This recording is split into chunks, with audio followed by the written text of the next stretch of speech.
This is the Jabberjaw Podcast Network. Visit jabberjawmedia.com for more shows like this one. Every year, the South by Southwest Music Conference attracts bands from all over the world, and every year, a certain number are denied access to the U.S.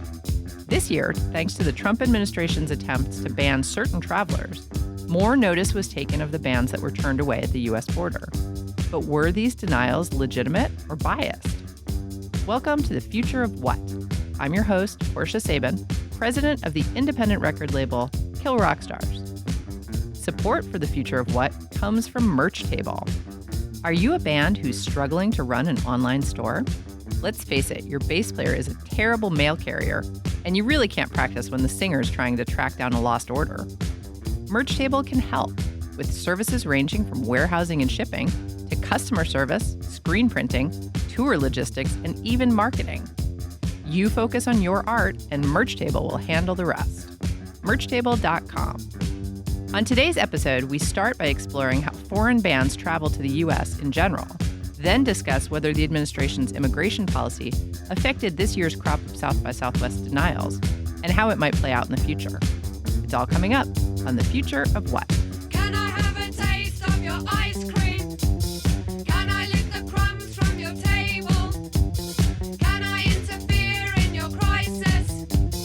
No. Mind your own business. No. You're listening to The Future of What? We're talking to Kevin Erickson of the Future of Music Coalition. Kevin, welcome back to The Future of What? Thank you for having me. Always a pleasure to have you.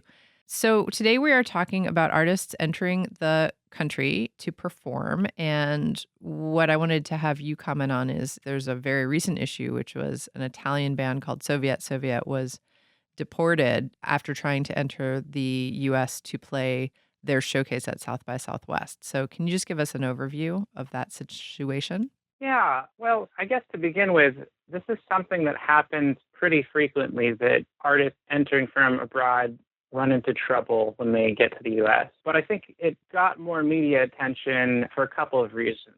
One is the Trump administration, and, it's certainly appropriate for people to have a new set of concerns about how artists are treated and about how immigration policy is going to work in light of the executive orders that we've seen, in light of the overall climate of, there's this rise in hate crimes happening. But then the other reason is that in the run-up to South by Southwest, there were a number of artists that identified some language in the standard performance agreement that was required of all artists.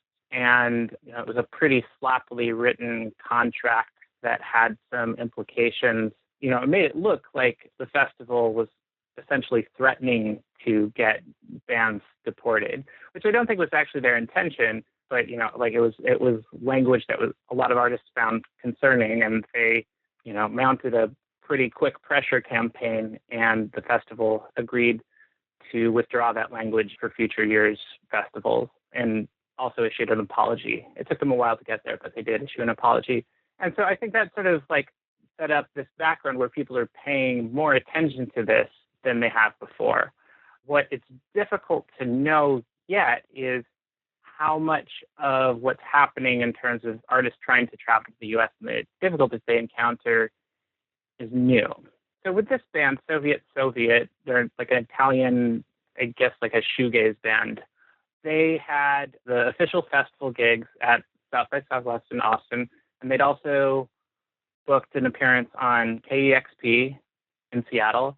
And their tour also included some club gigs in Seattle and Los Angeles and another one in California somewhere. And what they didn't understand, I guess, and this is something that happens pretty commonly, is if you're going to be playing shows, they expected that they'd be able to get to the U.S. and do this string of shows using what's essentially a tourist visa. It's a waiver called an ESTA, an ESTA, which is available to a select list of countries, but it's sort of like a tourist visa with a little bit less process that you have to go through to get it. It's issued immediately. And if you come to the States on an ESTA, there's only a very narrow set of circumstances where, as a performing musician, you can play shows. So what they really needed to have done was to obtain a standard work visa, or what's called an O or P visa, as musicians generally do when they tour the States. And this is pretty common. Somebody gave the band bad advice and told them that the ESTA waiver would suffice. And that's something that we see pretty frequently. Now, there's also some controversy around how they were treated when they got there. They were detained overnight, and because the Seattle airport doesn't have an on-site detention room where they can put them until they are able to get on the next flight back home, they were carted off. It looks like it was a federal detention center that's like half an hour from the airport, so essentially jailed overnight. They were handcuffed, which the Border Patrol says is standard procedure, but seems like overkill when you're thinking about this band of Italian kids. But this is something that happens all the time for people in all different kinds of genres of music, and very rarely gets any media coverage. I think it's just because of these unusual circumstances leading up to it that we're hearing about it more now. Well, my understanding of these O or P visas is that, like a lot of work visas, they are expensive. They take a lot of time to get. And doesn't that sort of create a real roadblock for young artists who are trying to come play in the US and become better known? Because, I mean, not everyone has hundreds or thousands of dollars or whatever it takes to get these visas. Absolutely. And that's one of the reasons that some artists end up trying to skirt the rules or find another way to get in. It can be expensive, and it actually just got more expensive in the last year. There's a set of long-standing issues with customs and immigration that artists have been dealing with really for decades. Some of the problems with USCIS are the kinds of things that are codified in our laws, these high fees, the eligibility requirements that make it difficult for younger artists, emerging artists to meet the threshold where you're considered a professional, internationally renowned entertainer worthy of one of those P visas. But then there's another set of issues that sort of are about bureaucratic failures, administrative failures. It takes a really long time to get visas processed. It can be really unpredictable, especially if your application is routed through the office that they have in Vermont. For some reason, they just have this huge backlog. There's two offices, one's in California and one's in Vermont. And if your application goes through the Vermont office, it might take way, way longer than it should. So the Congress deserves quite a bit of the blame for this set of problems because the agency is generally underfunded and it's understaffed and there's high employee turnover. So the people who are processing these applications, they're not necessarily even familiar with the basics of international touring. And that means that even artists who are able to get the money together, who are in a position professionally where they've advanced enough in their career where they can successfully obtain one of those P visas, they can do everything right and still not successfully get their visa on an appropriate timeline. I love this in the light of the whole Trump trying to scare everybody to death with this notion that our borders are so open that immigrants are just flooding through every day to, kill and maim. We can't even get bands over here. Right. Just seems like kind of funny, but not funny. With the new travel ban that's scheduled to go into effect on March 16th, we might see even more problems because, there's artists who live in the countries that are directly targeted by that travel ban. If they don't already have a visa, they won't be able to get one for at least 90 days. But for everybody else, there'll be what are described as, without much detail, heightened vetting and screening procedures. And that applies to everyone, regardless of what country you're coming from. So that also means that there's going to be less flexibility if you do try to go in on a B visa or a tourist visa and you get caught. There's going to be less forgiveness. The visa interview waiver program, which allowed some bands that come over frequently to not have to go through the process of a consular interview every time. There's a range of new problems that could come from these executive orders as soon as they go into effect on the 16th of March. There's a set of issues with getting over to the States that bands have been acquainted with because they've been happening for a long time and they're familiar with these challenges and there are ways to sort of account for them. But then this new stuff is all new. We haven't dealt with it before. And so while that new ban may ultimately fall in the courts like the last one did, in the meantime, we've got to sort of account for that ambiguity if musicians are going to be able to continue to come over here. And, I think we should talk for a second about sort of the historical roots of this whole idea of having work visas, people coming from foreign countries to work in the U.S. Because my understanding is that the whole idea was it was sort of like a protectionist move on the U.S.'s part to say, well, if you're a worker in a certain industry and you're going to come over here and work, you're actually taking a job from a U.S. worker. And that was kind of the roots of this whole, making foreign people have to get work visas to come over here and do a job. Yeah, I think that's accurate in terms of the logic behind work visas across the whole breadth of different kinds of industries. I think the same logic is where the visas for professional musicians coming over here came from. I think that logic kind of falls apart when you think about the ways that music isn't interchangeable. Exactly, yes. Musicians aren't competing with each, there's always this degree of competition between different kinds of entertainment options that people have. An American hip hop band is not competing with an Italian shoegaze band, and the uniqueness of the cultural experience that people are bringing is inherent to the craft. That's part of the idea of creating original work. So, these are issues that folks in the arts policy community have been looking at for a long time and working for change on a number of different fronts, both through direct engagement with the immigration authorities themselves, talking to them, trying to help them streamline processes, help them understand the needs of musicians who are trying to come over, help them communicate their policies more effectively, and help on the educational side as well, help musicians know what to expect out of the existing processes and structures. But there have also been some attempts at pushing for change through legislative measures as well. And I think we'll see more of that moving forward. And do you think, this is just your opinion, but we haven't seen much in the way of legislative anything so far in the Trump administration. We've seen a whole bunch of executive orders.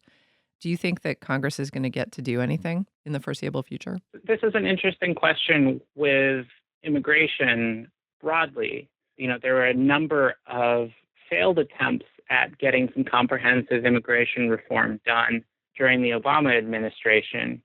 And for folks that were looking at immigration issues through the lens of artist visas, it was a frustration because what we were told was if something's going to happen on artist issues, it's going to be tied into this bigger piece of comprehensive immigration reform. And so when that failed and never went anywhere, that meant that the chances for getting stuff done on the artist-specific issues failed as well. What's changed is that in this new Congress, I think nobody has any hope or expectation that anything's going to move on comprehensive immigration reform. And as a result, there's an ability to look at some of the standalone smaller issues like the artist visa stuff on its own. So we actually might be in more of a position to move something on this issue than we might have in the past, which is, I guess ironic because this is an administration that has shown such hostility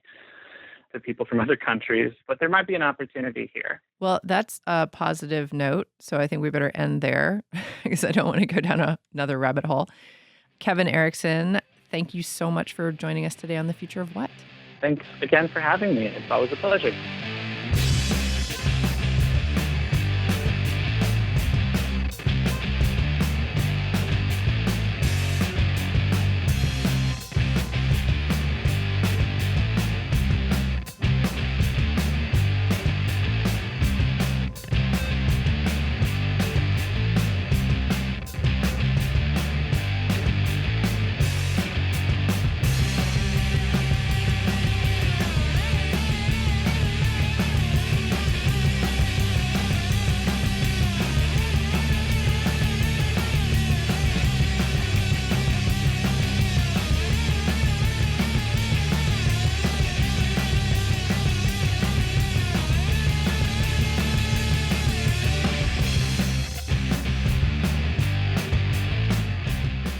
That was Riff Dad by Kinski. If you're enjoying this program, please subscribe to our show on iTunes and leave us a comment. It really helps. To find out what's coming up next, follow us on Twitter at KRSFOW. You're listening to The Future of What? We're talking to Matthew Covey of Tamizdat. Matthew, welcome to The Future of What? Excellent. Thank you. Cool. So we are talking to you today because of the recent, just everything that's been in the news with, South by Southwest, which happened 2 weeks ago, artists being turned away and sent back home.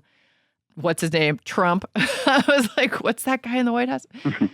Trump's attempts to, create travel bans. There've been a lot of things in the news lately. So we thought we should speak to you guys because Tamizdat has been around for several years now. You guys started in 98, correct? Right. Yep, that's correct. And you want to just tell us a little bit about what the organization does? Sure. Tamizdat started in the late 90s, in 98.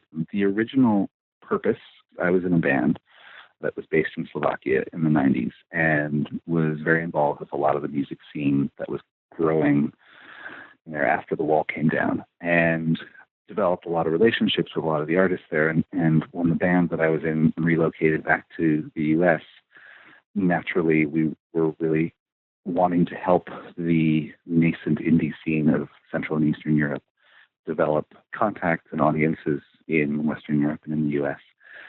And that played out in a whole bunch of different projects that we undertook. Initially, we were doing showcases at South by, at CMJ, and Popcom, back when that used to exist in Germany, trying to develop distribution channels for a lot of the music that these artists were creating. A lot of the indie labels that were getting themselves started in the 90s had distribution within their own countries, but at that time, physical distribution outside of Central European countries was really hard. And so one of the main first projects we undertook was to set up a distribution system based in Prague that had a catalog based on about 150 indie record labels throughout Central and Eastern Europe that we were doing distribution for.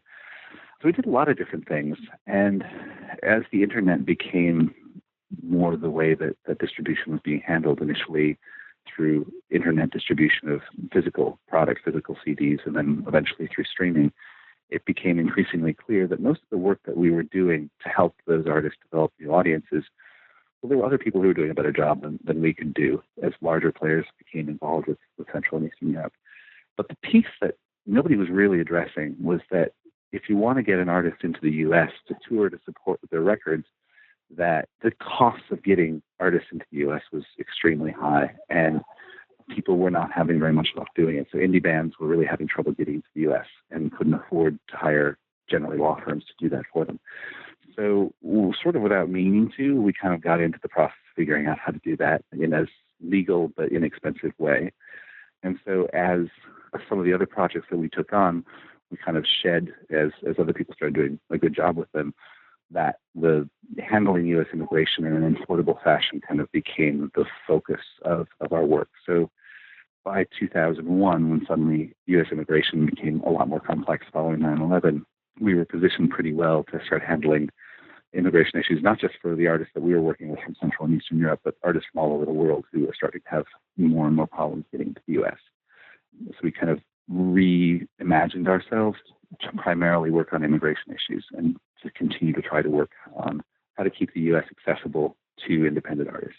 That was the basis of it. Tamizdat continued up through the aughts, but through that process, it became increasingly clear that by the late 2000s, it became pretty clear that a lot of the work that we were doing, as the process became harder and harder, it became clear that the work that we were doing would probably be better able to be done by a law firm than as a nonprofit.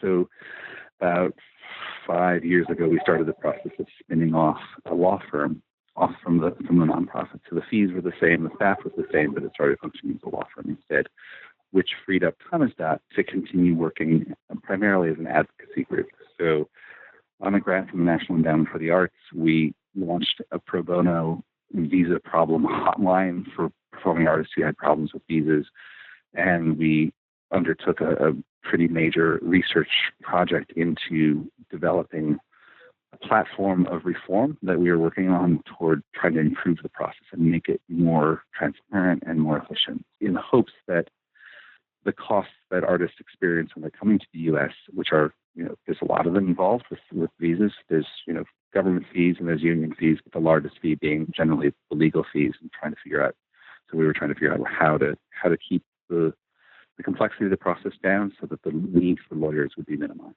So that's sort of where we are now.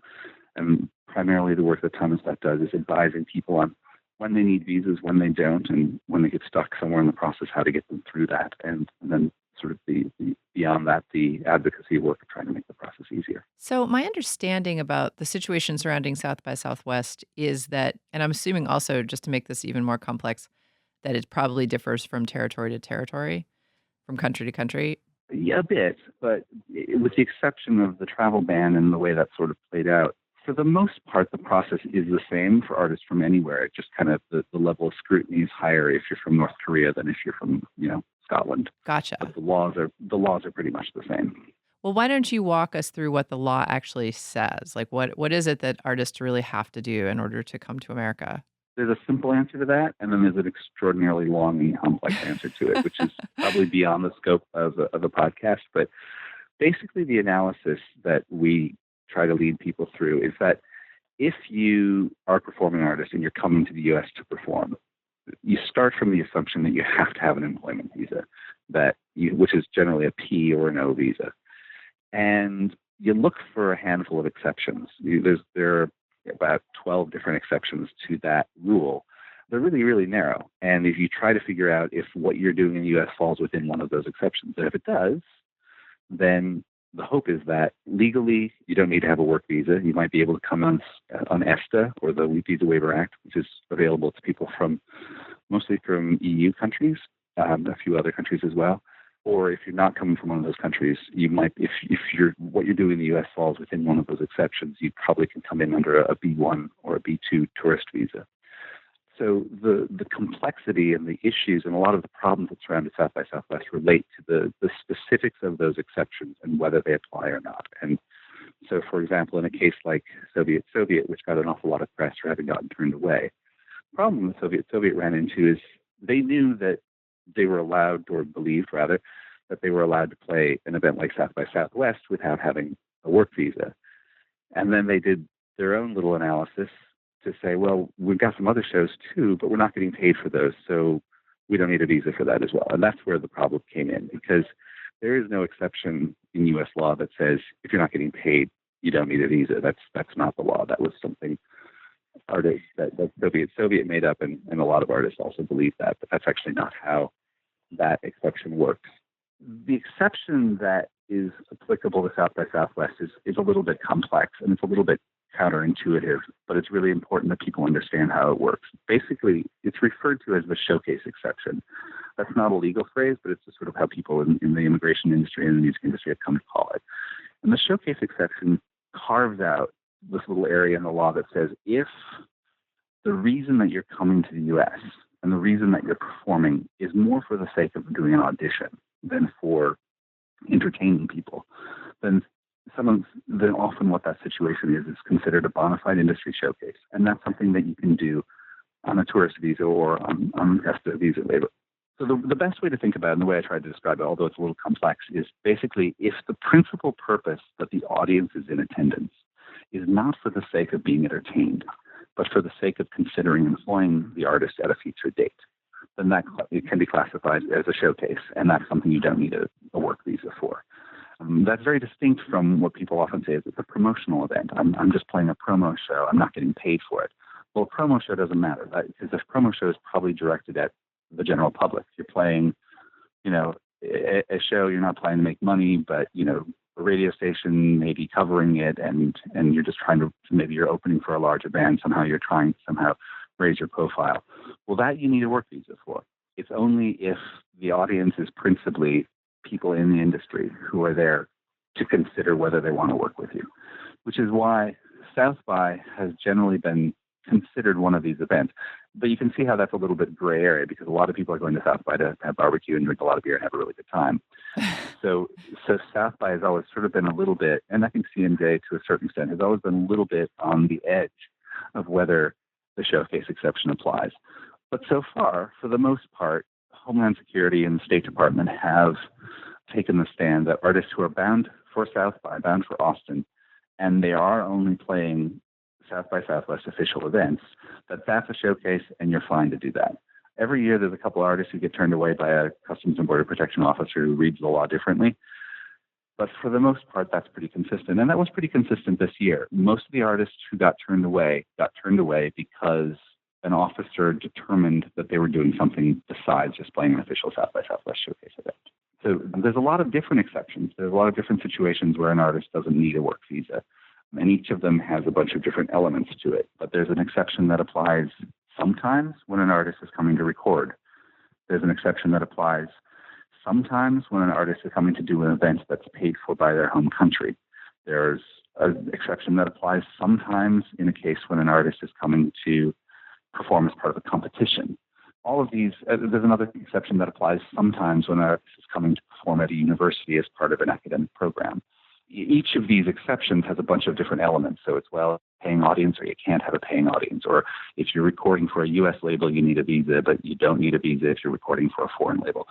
So in each of these situations, it's best to get some advice about what are the specifics of.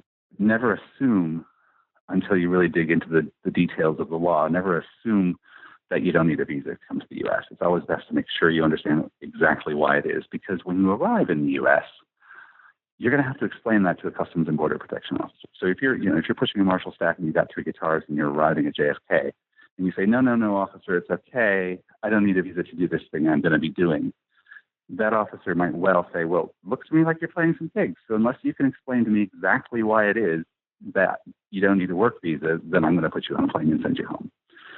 So in every situation, there's sort of 2 parts to it. First, legally, is there an exception that applies? And second, are you able to articulate and prove to a suspicious officer why that exception should be applying? And so can you tell us roughly what is the cost of a work visa for an artist coming into the U.S.?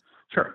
It really varies a lot on how much advance time you've got. But basically, there's a government filing fee, and that applies to the act. So if you're an orchestra, it applies. If you're a singer-songwriter, it applies. It doesn't matter how many people. It doesn't matter how many people.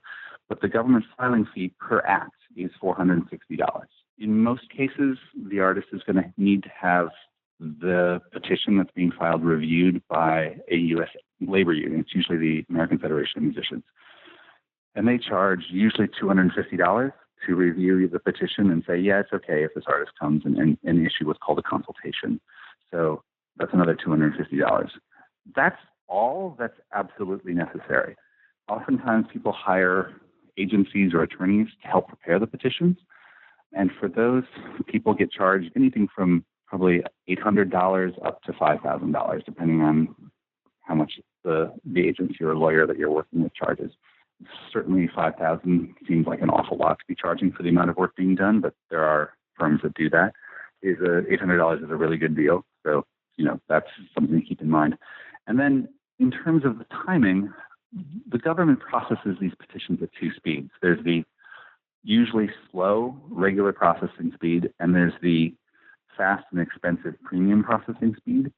Up until a few months ago, regular processing ran at about 3 months, and the premium processing ran at about 2 weeks. So most people got stuck paying the $1,225 premium processing expediting fee. Right now, the processing rate for regular processing has dropped down to more like 3 weeks. So a lot of people are being able to avoid the premium processing fee right now. Wow, that's expensive. Yeah. So all in, you're talking $460 for the filing fee, probably $250 for the union fee, anywhere from $800 to $5,000 for hiring somebody to help you with it, and another $1,200 or so if you need it done quickly. Wow. Then there's another fee that gets charged actually at the embassies. This one doesn't apply to Canadians, but for everybody else, the embassy charges $190 per person to actually physically issue the visa into their passports. Wow. That's crazy. So yeah, it's a big cash outlay. Yeah, no, it's crazy. It's an awful lot of money that goes into it.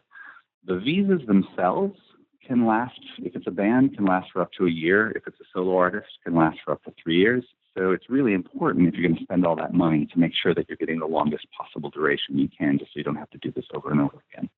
It makes us really sad when an artist comes and says, yeah, I just need a visa I got some shows, I got a week of shows in June, and then they come back. And so we get a visa for them that lasts to cover those shows, and then they come back 3 months later and say, oh yeah, I got another tour in the fall. Can we do it all over again? And then all the fees are going to apply again. And that's a nightmare. Wow. So do you have any resources to share for listeners that might be helpful? There's a couple of really good resources that are available to artists out there, especially artists who, for example, have a label or manager who wants to not have to pay somebody to do it for them. There's a website that was funded by the National Endowment for the Arts, which is a really, really great source of information about how to prepare and file a petition. It's called www.artistsfromabroad.org. It's very up to date and really authoritative.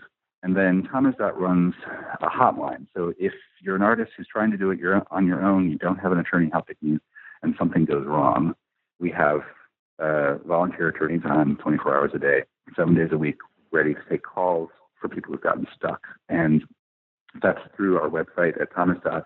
You go onto our website and click on Tamizdat Avail.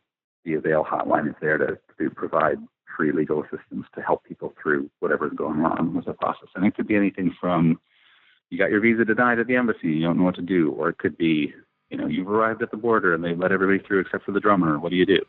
There'll be somebody to help you figure out how to solve the problem. Well, awesome. That's so cool that you guys have done all this work to help artists. So thanks on their behalf. Sure. Thanks so much. I really appreciated talking to you. Cool. Thanks very much.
That was New Life by Numbers. Support for the Future of What comes from Merch Table. Kill Rock Stars has partnered with Merch Table for almost 6 years now, and they've come through for us in a lot of ways. Like when the comedian Kurt Braunohler wanted a face towel with his face on it, Merch Table found a way to make this, and it's been one of our most popular items in our mail order store. KRS loves Merch Table. You're listening to The Future of What? We're talking to Cherine Ammer of Massive Scar Era. Cherine, thank you so much for being with us. Thank you for having me today. So we are talking to you today because there was a big kerfuffle this year at South by Southwest, even though a lot of bands are turned away at the border each year. I mean, it happens. It's not infrequent in past years. This year, your band was turned away at the U.S. border trying to cross in from Canada to play your South by Southwest showcase. But your situation was a little bit different. Can you give us an overview of what was different about your denial? Well, we had a business visa as usual. When we play South by Southwest, we applied for a business visa and we were granted this visa. And for some reason, the officer at the border just wasn't convinced that we should be playing South by Southwest under this visa. And I think this is the only way how he can stop us from getting in is just, try to accuse us that we didn't get the correct visa. And we pulled out records. We told them we played this show before under this visa. And no matter how hard and how much I tried to explain that, they didn't really want us to be in. And right in the middle of the conversation, the officer told me, well, people are using the festival to protest. And I thought that this comment is really out of, I don't know from where it came. It came out of the blue. It wasn't you.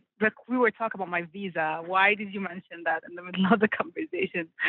And moreover, my bassist is First Nation, so he's Aboriginal, and he has the official Indian card status Mm-hmm. issued from the Canadian government, and that's even a bigger problem because according to the law, even if we are going to cross the border to work and to get paid, he should have been let in since he has his card, And the officer told him, he told him, well, you're welcome to enter the United States wherever you want, and you're allowed to work, but in order to cross, you have to present the DNA test. A DNA test? Yeah, it's like quantum blood, something like that.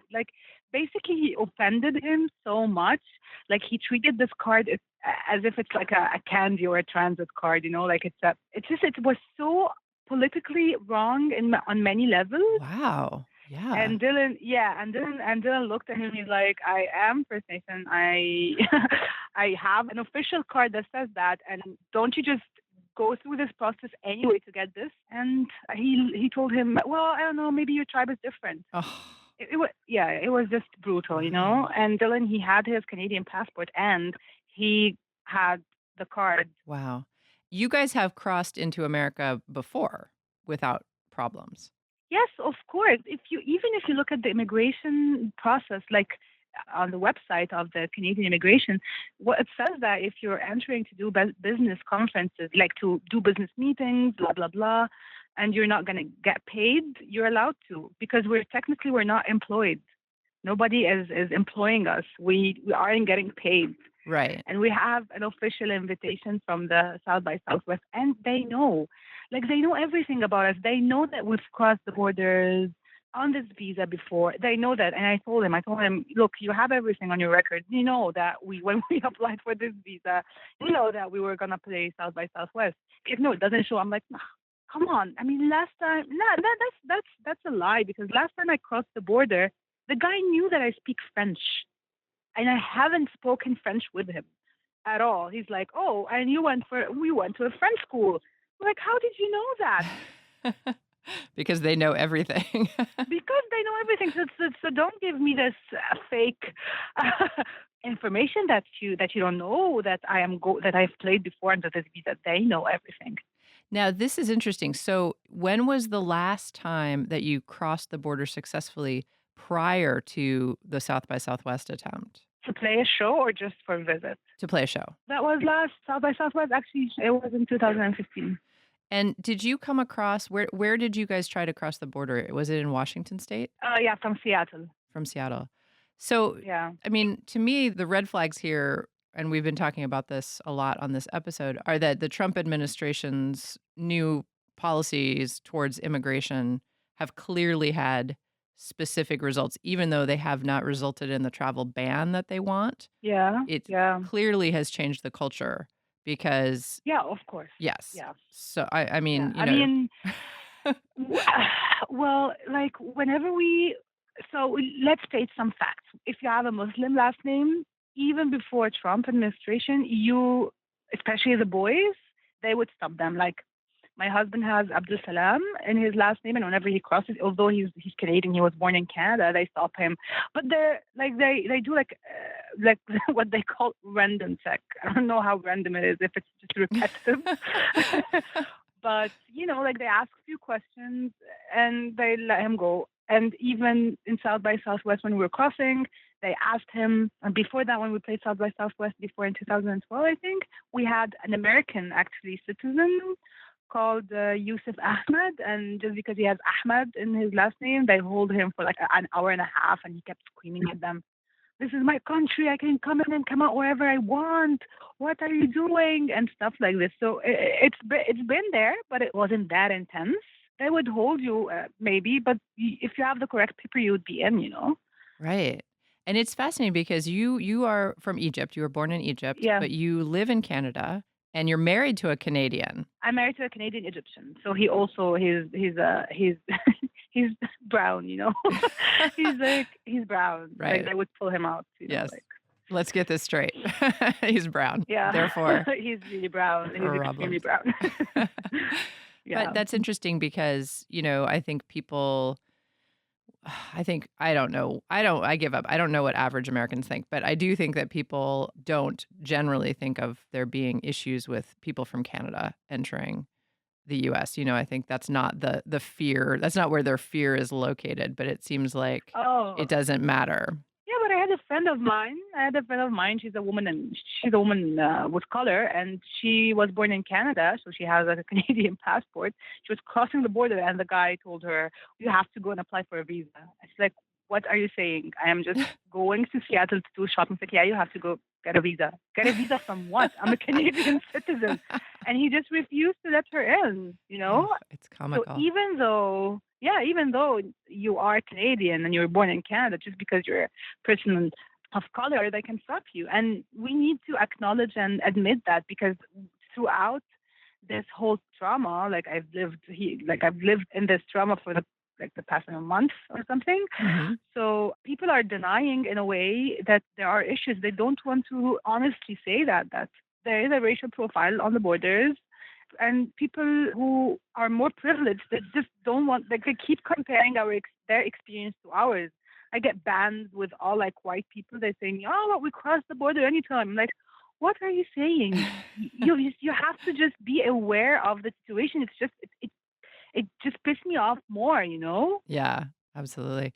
And you moved here. I mean, you moved to Canada because you wanted to be a musician. I mean, you Yeah. wanted to make it in the music industry. Yes. So my band, Massive Car Era, has been active from 2005, and I think we have done a very good job in attracting the metalheads in the Middle East. We have toured a lot of places in Europe. We played in the States back in the days, but we weren't like, we couldn't find record labels or booking agents that are interested to work with us because of where we are. It just, for them, it just would be crazy to just sign a band that is miles and miles away. And with the amount of censorship and problems that we faced in Egypt, it just didn't make any sense to work. Like, it just wasn't convenient. Like, if I were in their place, I would have also hesitated to put money in a band that is like, I can tomorrow find them in jail for playing the music they do. Yes. So I decided just to take a positive step towards my career and just move here to be able to navigate through the industry. And I'm like, I'm here. I am just 2 hours away from you guys. And I was very optimistic. Yeah. Right. And you've lived there in Canada for how long, did you say? For 2 years. For 2 Almost years. 2 years now. Yeah. Okay. Yes. And this is definitely a very discouraging turn of events for you if coming into the US is a big part of your plan for Yeah. a career, which I think is, the point of this whole show is to talk about artists, helping artists have careers. And it is a really interesting issue, this idea of not even being able to get into the US to try to have a career. Yes, of course. I think also because Canada doesn't have a lot of record labels, especially like we definitely have funding opportunities. But at this point, if you want to make living off of being a metalhead, like metal musician or rock musician, like you wouldn't rely so much on the grants. You would want to be actively in contact with your fans and growing your fans and be sustainable without any help from the government. You know what I mean? And like in Canada, there are no record labels that would be interested in signing new bands in a way. And I had a list of people that I wanted to meet in the US in order to discuss the band and our sound and how we can promote it and stuff like this. And now I feel like I did this whole move for nothing in a way. Yeah.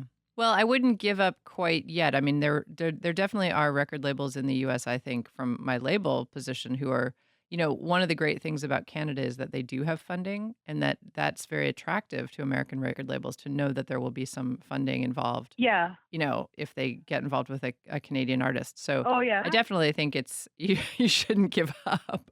Really? Yeah. Because I feel that, how the labels work, they have their own networks. And, I always feel that they'd be discouraged if they sign us and then they would help us get a tour and then pay for everything for the tour and then we're stopped at the border. That would be very devastating for them. That's what I think of. This is how I think about it. Well, I agree, but it also, I feel like this immigration issue, the best part about this whole stupid travel ban idea is that it's really shining a spotlight on immigration right now. And Yeah. I mean, it sounds like, for example, that customs official that you guys spoke to was, someone who's actually got their own biases. And hopefully this kind of spotlight will start weeding those people out, because that's just not, it's, if you have all your paperwork in order and you have an invitation from the festival, there's no reason you shouldn't be allowed to go to the festival. And so hopefully that will not happen as much in the future. I mean, fingers crossed. Of course, it could go the other direction and we could shut down all our borders and we could become a totally fascist, protectionist country, in which case I wouldn't worry about your music career anyway, because none of us will have. There'll be nothing going on. But I guess we'll just wait and see. That's my positive note to end this on, right? Yeah. And maybe the good thing is that when this happens to us, the musicians start to look more in their rights, to understand more what they're actually allowed to and not allowed to, because they were like false understanding on how musicians can cross. The Canadians, they thought they just, they had to have certain stuff with them, and they turn to their union right away, and the union just doesn't tell them the truth, is that they can just cross the border because they want their money, Right. Yeah, so they're like, the Canadians just don't think about it that much. They go to the union and just do it with them. And I think even if they want to work with the union, they have to know what are their rights according to the law, Interesting. Yes. Cherine Amer, it's been a pleasure to have you with us today on The Future of What? Thank you. Thank you so much for having me.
That was Tax Dollar by Erase Errata.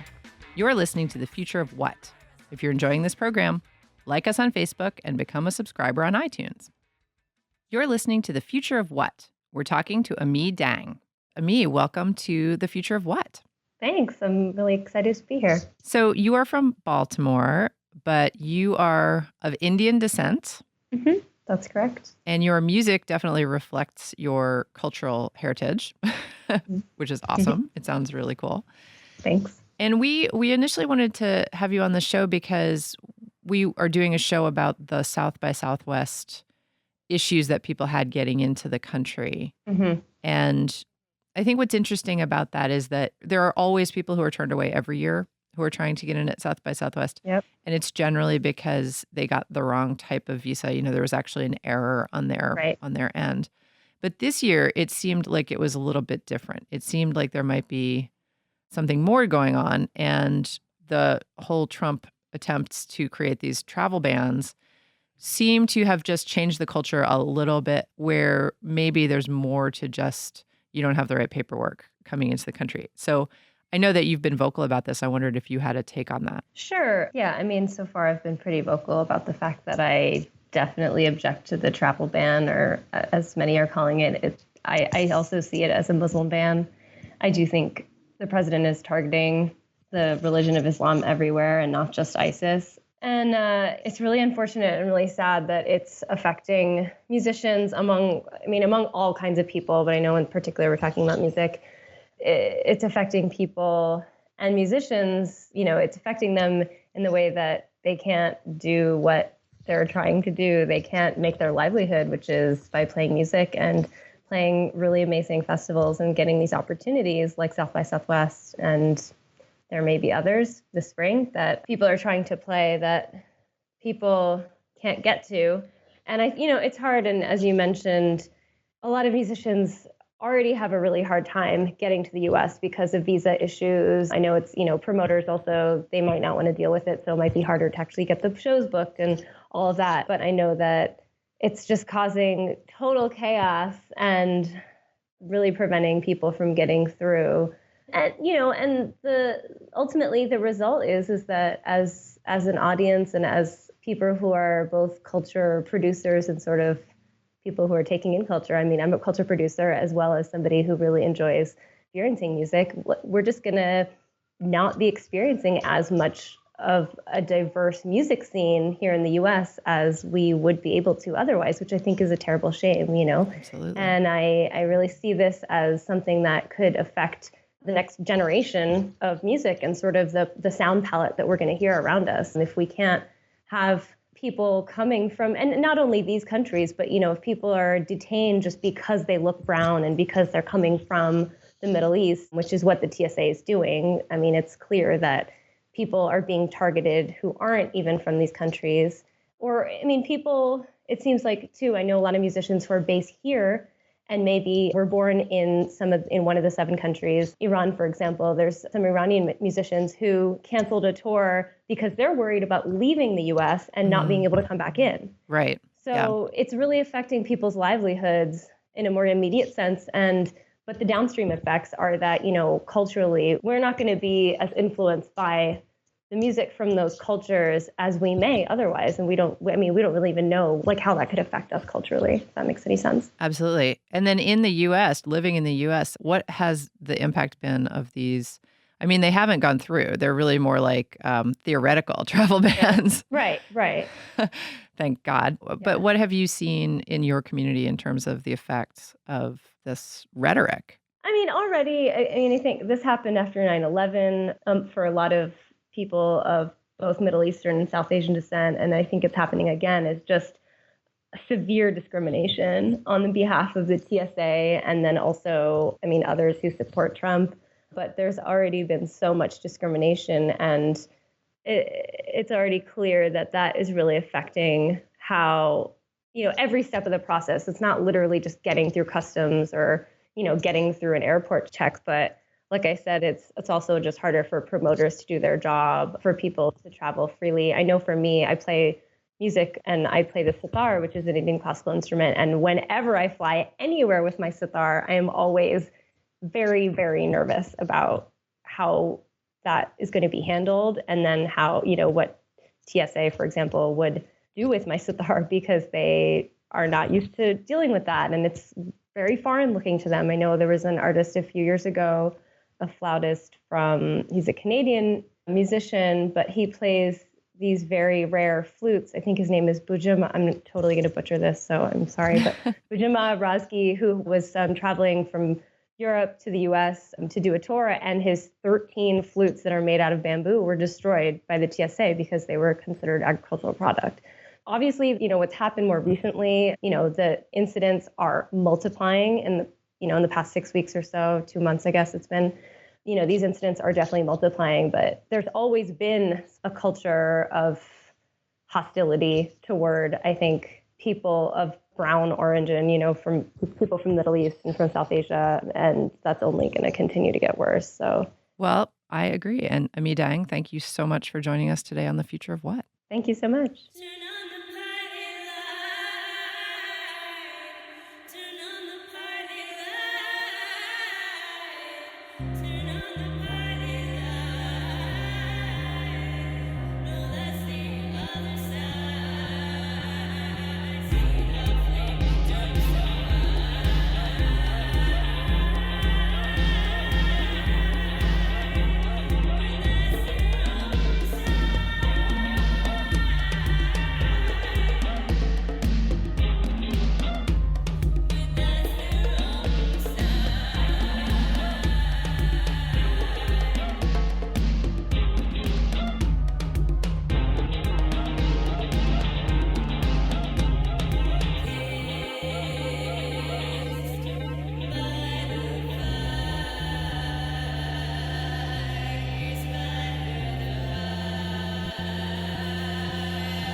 That was Kissed by the Fire by Ami Dang.